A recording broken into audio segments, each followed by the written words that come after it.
ஒருவரை மன்னித்துவிடும் அளவிற்கு நல்லவராக இருங்கள், ஆனால் அவரை மீண்டும் நம்பும் அளவிற்கு முட்டாளாக இருக்காதீர்கள்.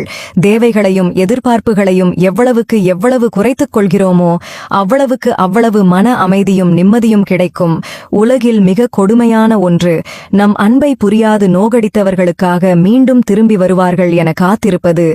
கண்மூடித்தனமாக ஒருவரை நேசித்துவிட்டால் அவர்கள் சொல்லும் பொய்கள் கூட உண்மையாகவே தெரியத் தோன்றிவிடும்.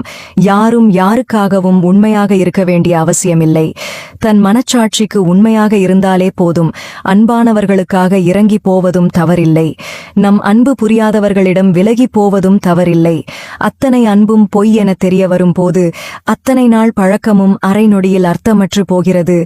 கடந்து செல்ல கற்றுக்கொள். உன்னை குறை கூறுபவர்கள் யாரும் உத்தமர் இல்லை என்பதை நினைவில் கொள். விலக நினைப்பவர்களை முழு மனதோடு வழியனுப்பி விடாப்புடியாக பிடித்து வைத்திருந்தால் உனக்கு வலிகள் மட்டுமே மிச்சம்.